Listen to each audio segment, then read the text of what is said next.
The Majority Report with Sam Cedar. It is Monday, September, oh my gosh, September 2nd, 2019. My name is Sam Cedar. This is the 5-time award-winning Majority Report. We are broadcasting live to tape steps from the industrially ravaged Gowanus Canal in the heartland of America. Downtown Brooklyn, USA. Yes, folks, happy Labor Day. What'd you think?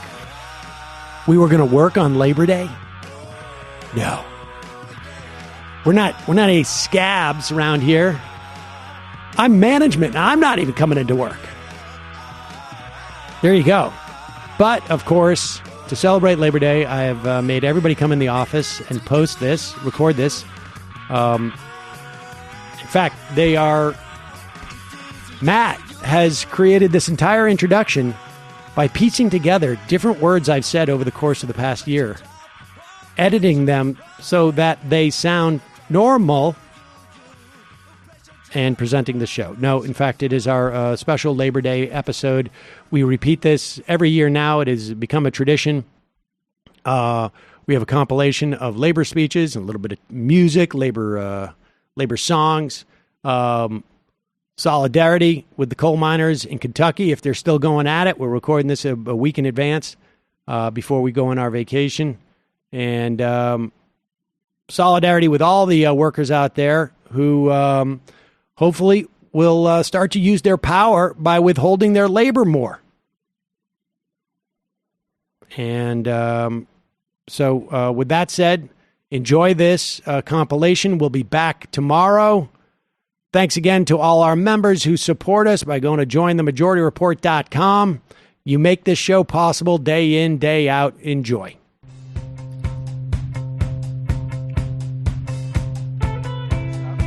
We have a clip from FDR, Franklin Delano Roosevelt's For Freedom's speech, which was actually the 1941 State of the Union address. So this is 10, 11, almost 12 months before we entered World War II. And this is the speech where he laid out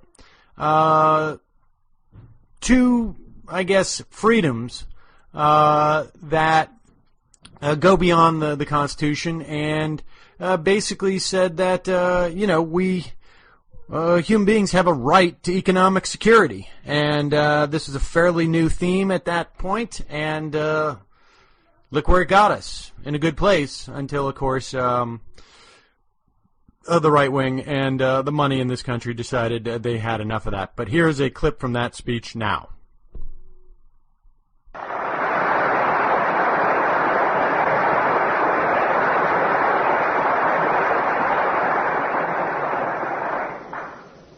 As men do not live by bread alone, they do not fight by armament alone. Those who man our defenses and those behind them who build our defenses must have the stamina and the courage which come from unshakable belief in the manner of life which they are defending. The mighty action that we are calling for cannot be based on a disregard of all the things worth fighting for. The nation takes great satisfaction and much strength from the things which have been done to make its people conscious of their individual stake in the preservation of democratic life in America. Those things have toughened the fiber of our people, have renewed their faith, and strengthened their devotion to the institutions we make ready to protect. Certainly, this is no time for any of us to stop thinking about the social and economic problems which are the root cause of the social revolution which is today a supreme factor in the world. For there is nothing mysterious about the foundations of a healthy and strong democracy. The basic things expected by our people of their political and economic systems are simple. They are equality of opportunity for youth and for others, jobs for those who can work, security for those who need it, the ending of special privilege for the few, the preservation of civil liberties for all, the enjoyment of the fruits of scientific progress in a wider and constantly rising standard of living. These are the simple, the basic things that must never be lost sight of in the turmoil and unbelievable complexity of our modern world. The inner and abiding strength of our economic and political systems is dependent upon the degree to which they fulfill these expectations. Many subjects connected with our social economy call for immediate improvement. As example, we should bring more citizens under the coverage of old age pensions and unemployment insurance. We should widen the opportunities for adequate medical care. We should plan a better system by which persons deserving or needing gainful employment may obtain it. I have called for personal sacrifice, and I am assured of the willingness of almost all Americans to respond to that call. A part of the sacrifice means the payment of more money in taxes. In my budget message, I will recommend that a greater portion of this great defense program be paid for from taxation than we are paying for today. No person should try or be allowed to get rich out of the program.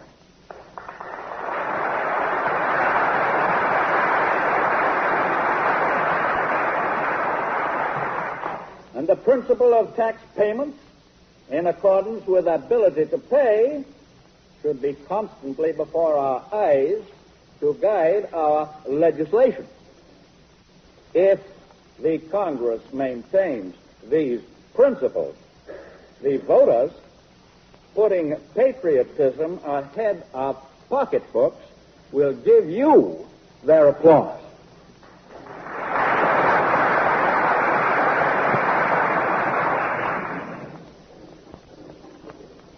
In the future days, which we seek to make secure, we look forward to a world founded upon four essential human freedoms. The first is freedom of speech and expression everywhere in the world. The second is freedom of every person to worship God in his own way everywhere in the world.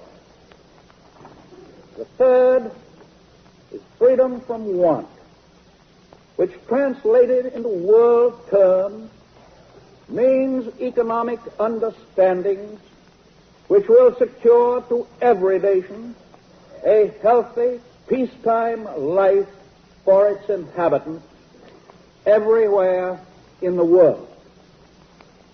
The fourth is freedom from fear, which translated into world terms means a worldwide reduction of armaments to such a point and in such a thorough fashion that no nation will be in a position to commit an act of physical aggression against any neighbor anywhere in the world.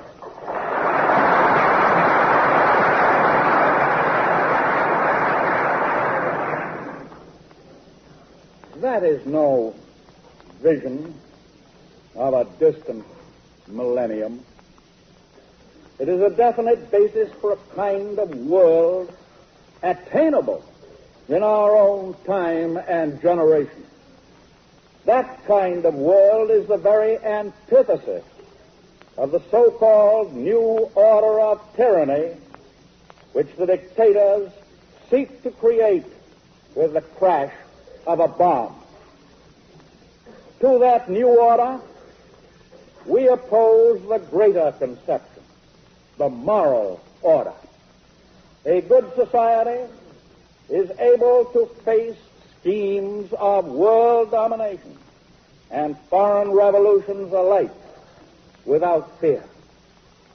Since the beginning of our American history, we have been engaged in change, in a perpetual, peaceful revolution, a revolution which goes on steadily, quietly, adjusting itself to changing conditions, without the concentration camp or the quicklime in the ditch. The world order which we seek is the cooperation of free countries working together in a friendly, civilized society. This nation has placed its destiny in the hands and heads and hearts of its millions of free men and women, and its faith in freedom under the guidance of God. Freedom means the supremacy of human rights everywhere. Our support goes to those who struggle to gain those rights and keep them. Our strength is our unity of purpose. To that high concept, there can be no end save victory.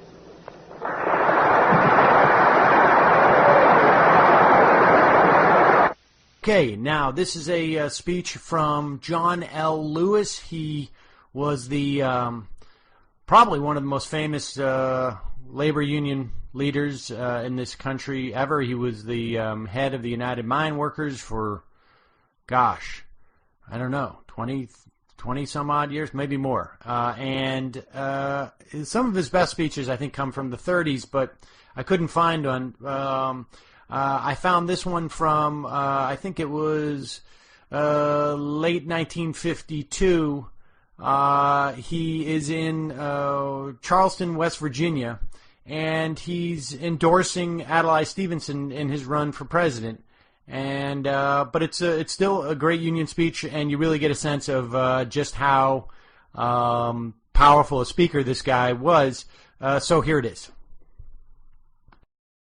When almost unarmed coal miners marching together as a symbol of their right to express themselves as free men were opposed on the crest of Blair Mountain by 600 private soldiers maintained by the Logan County Coal Operators Association. Paid for by a royalty of 10 cents a ton on all coal mined in that county, and paid into a pool from which was drawn the money to buy rifles and ammunition and equipment for 600 mine guards and to pay their salary and their keep. The same operators who level those royalties and who cried aloud to high heaven when the mine workers' union suggested the levying of a royalty of 10 cents a ton to care for the mine workers whose health was destroyed or whose lives were abused in the coal mines. They said then that the right to levy royalties was merely the right of kings and coal operators.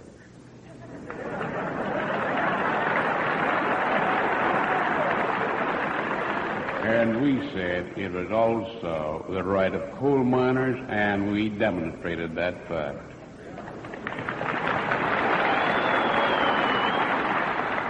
Yes, and may I say to the miners in northern West Virginia who may be listening tonight,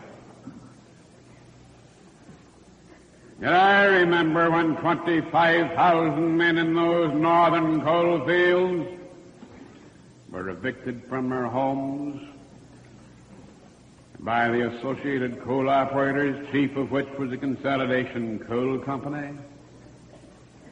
And through long winters and through starvation and disease, they fought the fight for the right to belong to their union and to mine coal for more than the 20 cents a ton that the operators were paying at that time.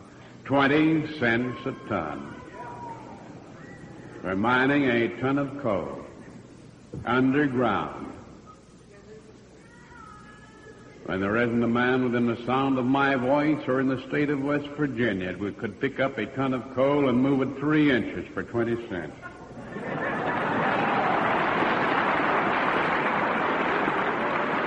They lived in the barracks. They froze in the winter. They did without medicine and medical attention and teachers for their children. They buried their dead, unkempt as they might be,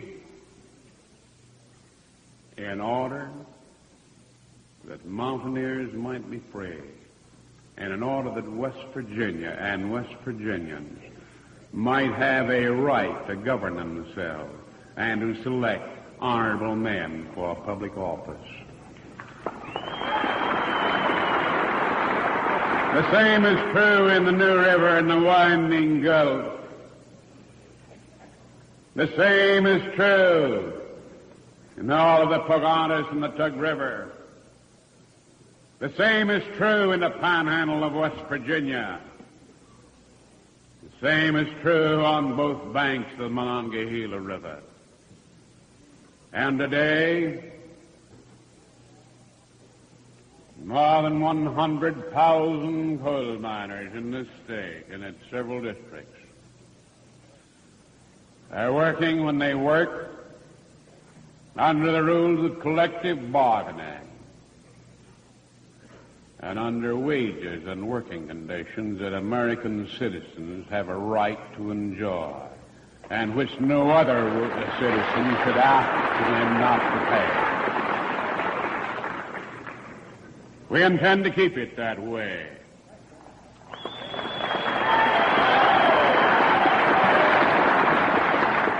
And I come to West Virginia tonight to say a word of advice in coal miners, a word of advice to coal miners, and not alone coal miners, but to every citizen of West Virginia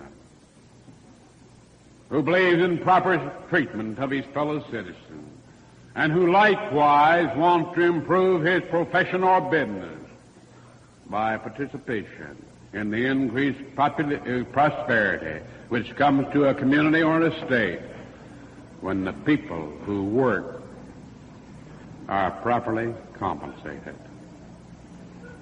What has become of the increased earnings of the West Virginia mine workers since they were organized at the end of the Republican Depression of 1929? What has become of that money? Like everyone else, the mine worker was only able to retain for himself and in his savings account but a small proportion of his earnings, because he spent it for the necessities of life. He spent it for shoes for the children, for increased education, for improved facilities in the home, for a broader outlook. And he spent it in his home community, and the businessmen of that community, and the professional men of that community, and the churches of that community. And every institution in the state of West Virginia has benefited by its participation in the increased wage standards brought to this state by the United Mine Workers of America.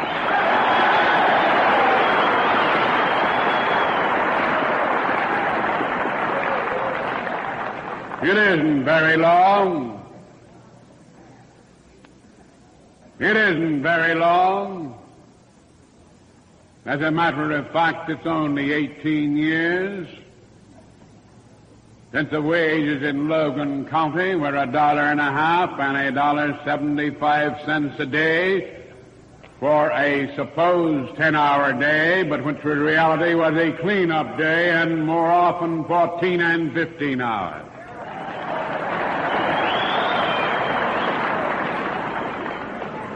How much better are the businessmen, the farmers, and the professional men of Logan County today, because the mine workers have money to become their customers, to buy their goods, to buy their motor cars, to receive their professional services, whether they're medical men or whether they're attorneys or other practitioners in the profession.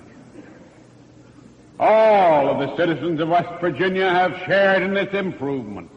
And what is true in Logan County has been true in every other mining sector of the state. And what is true in the mining sections of West Virginia is likewise true in the chemical industry, in the lumbering industry, in the railroad industry, in the limestone industry. And it's true of all of West Virginia. Do you want to change it? Then don't elect a hypocrite and a fool to be governor of West Virginia.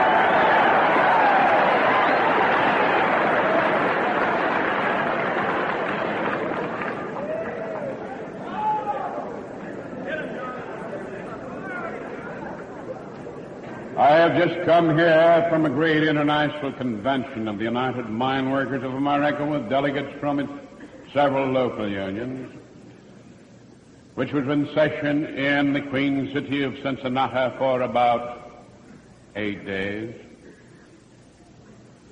And at that convention I witnessed one of the most dramatic and marvelous exhibitions of enthusiasm and determination that has been my lot to see.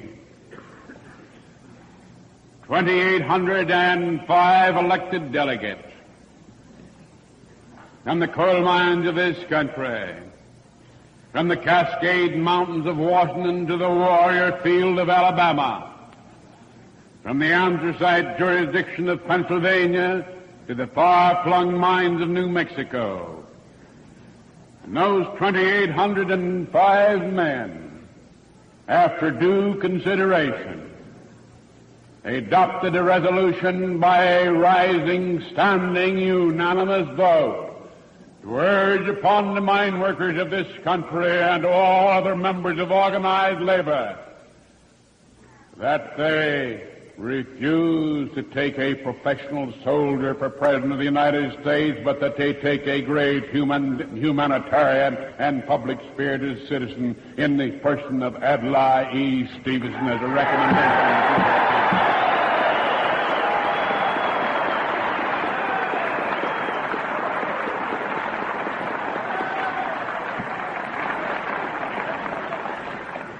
Surely those men must have represented the sentiment of the men at home. Surely that demonstrates that men who work in coal mines are thinking men. Surely it makes one believe that they understand the problems of life in America and the burden and the responsibilities of rearing and educating a family to their proper place in the community of citizenship. 2,805 delegates, responsible to nobody but the men in their home community who elected them, by unanimous vote, instructed the officers of your organization to do everything possible to urge our membership and all other citizens similarly situated to cast aside and push away the alluring siren voice of those candidates who represent the concentrated wealth and power of the American industry and financial world, and who walk to elect their man in the White House so that he may make the rules for you and I and those similarly situated. So I am here for that purpose. And I come here also to say that in this great state,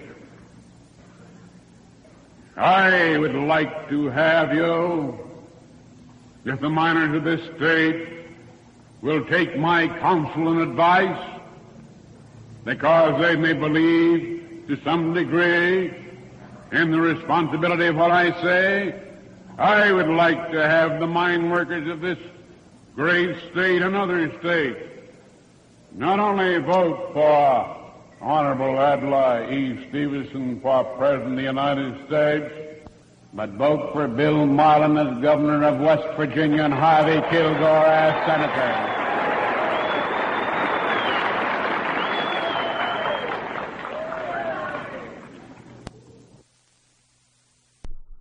Okay, so next up is a 4-minute song by a guy named Uncle George Jones. He was a United Mine Worker, and he was a mine worker back in the late 1800s. He went blind in the around, I guess, the second decade of the 20th century, around like 1915 or something. He went blind.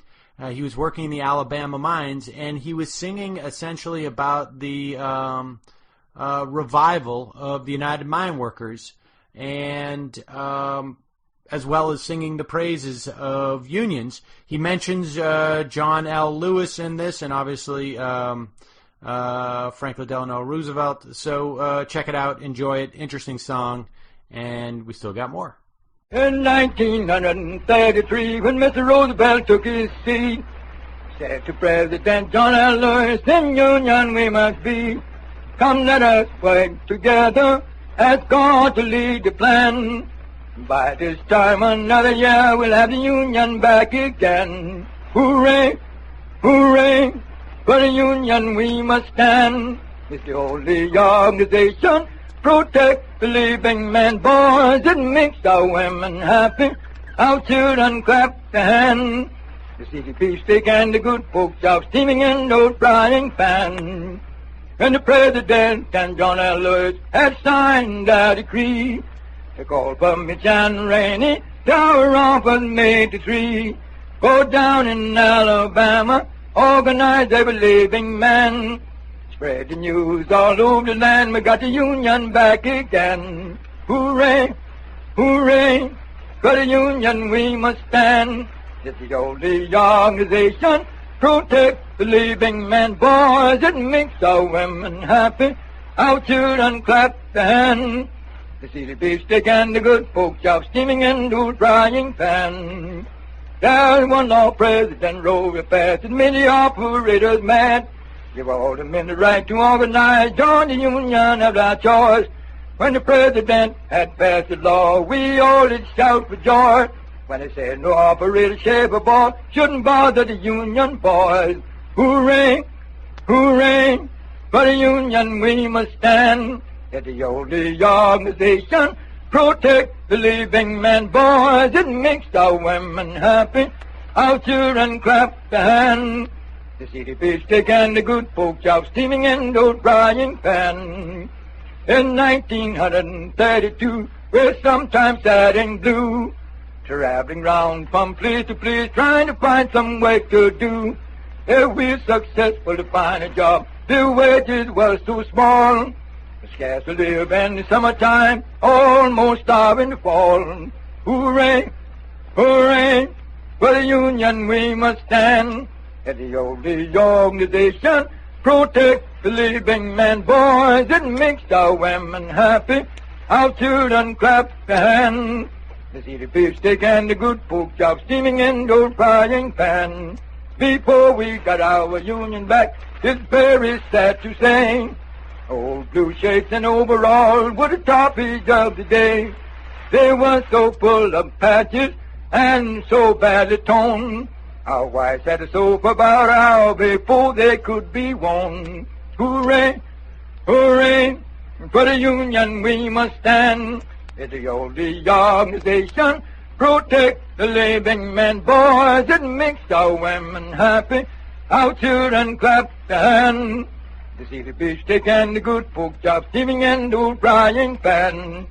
Now when our union men walked out, got the good tools on their back, correct machine and the fine silk sack, the brand new Miller block hat, fine silk sock and the flow shine shoes, they're glittering against the sun. Got dollars in their pockets, smoking good cigars, boys, this what the union done. Hooray, hooray, for the union we must stand. The old organization protect the living man, boys. It makes our women happy. Our children clap their hands. To see the beefsteak and the good pork chop steaming in the old frying pan. Before we got our union back, our wives was always mad. When they went out to the church, a princess was all they had. But since we got our union back, they're happier all the while. Silk and satin on every kind to meet with every style. Hooray, hooray, for the union we must stand. Let the old organization protect the living man, boys. It makes our women happy. Our children clap their hands. To see the beefsteak and the good pork chop steaming in the old frying pan. Okay, and now we have it's a 7-minute clip of a speech that Mario Savio gave in December of 1964 at Sproul Hall in University of California, Berkeley. And this is a pretty famous speech now. It's getting a lot more attention these days. Actually, part of this this notion of putting your body upon the gears in the machine, that was quoted in Battlestar Galactica during a labor scene. And Tim DeChristopher's going to prison, speech that he gave after his conviction sort of evoked this moment from Mario Savio, and it's interesting. People are talking about it these days, and it's in the consciousness. So I thought you'd be interested. What's also particularly interesting is he addresses what's going on the campus with some of the union workers, and this. If you recall that piece by Kevin Drum, which talked about the cleave between union and many of these student leaders. This guy was Savio was from the Berkeley Free Speech Movement, and this cleave ended up really hurting the Democratic movement and the Democratic Party and the progressive liberal movement because people were split into sort of two camps: social liberalism and economic liberalism. And we've talked about that on the show. It's interesting. So he just, in passing, mentions what's going on with the union workers there. But we've also talked on the show about hopefully how that cleave is closing. But so here is this clip from Mario Savio. Have a great Labor Day, folks. I just want to say one brief thing about something the previous speaker said. I didn't want to spend too much time on that because I don't think it's important enough, but one thing is worth considering. He's the nominal head of an organization supposedly representative of the undergraduates, whereas in fact, under the current directives it derives its authority as delegated power from the administration, it's totally unrepresentative of the graduate students and TAs. But he made the following statement, I quote, "I would ask all those who are not definitely committed to the FSM cause to stay away from the demonstration." All right, now listen to this. "For all upper division students who are interested in alleviating the TA shortage problem, I would encourage you to offer your services to department chairmen and advisors." That has two things, a strike breaker and a feint.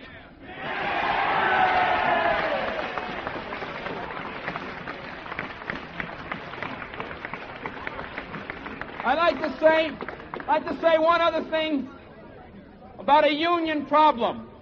Upstairs, you may have noticed already on the second floor of Sproul Hall, Locals 40 and 127 of the Painters Union are painting the inside of the second floor of Sproul Hall.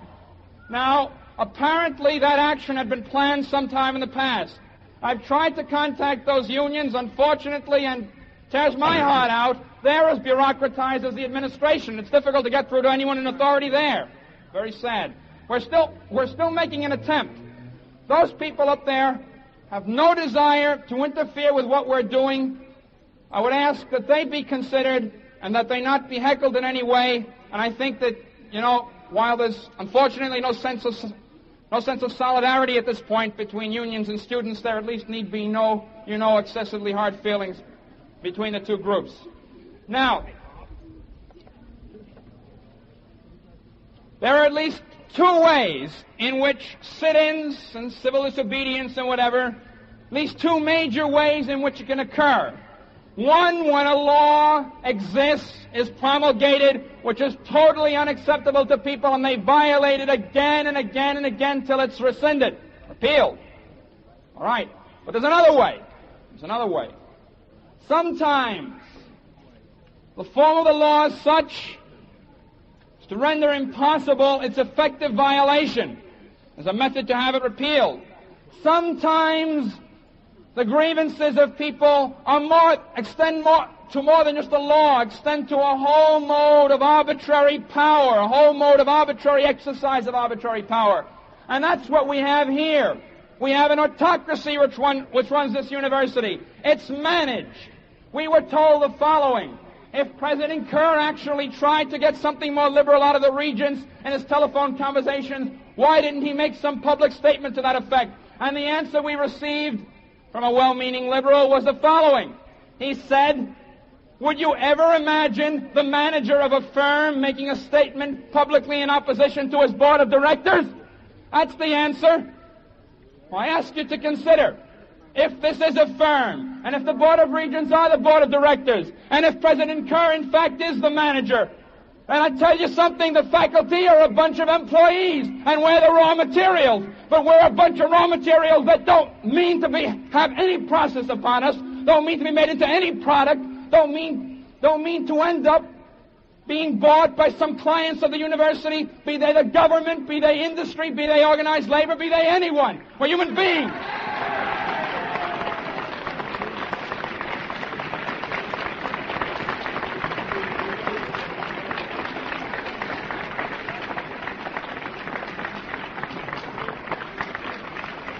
And that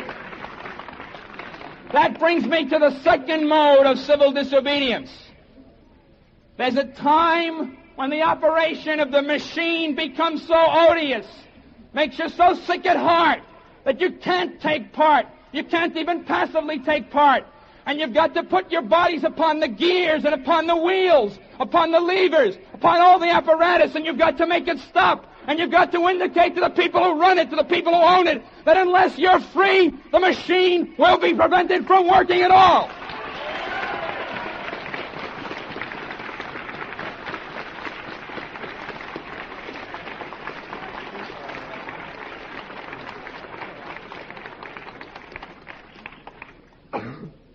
That doesn't mean, and it will be interpreted to mean, unfortunately, by the bigots who run the Examiner, for example.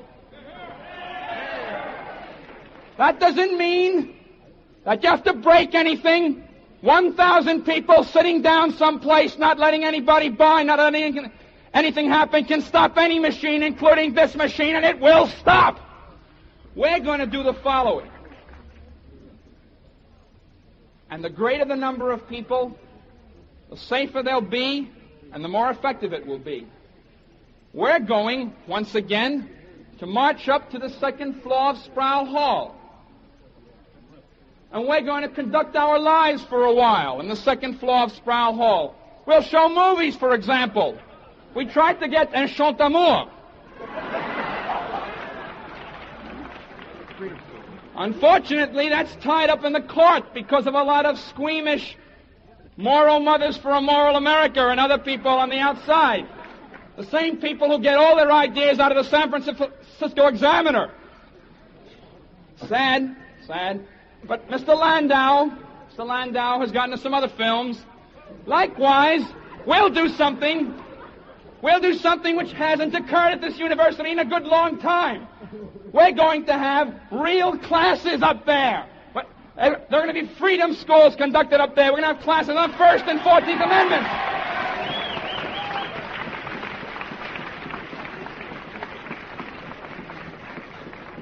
We're going to spend our time learning about the things this university is afraid that we know. We're going to learn about freedom up there, and we're going to learn by doing. Now, we've had some good long rallies. Just one moment. We've had some good long rallies, and I think I'm sicker of rallies than anyone else here. This is not going to be long. I'd like to introduce one last person before we enter Sproul Hall. Yeah. And the person is Joan Baez. Thank you.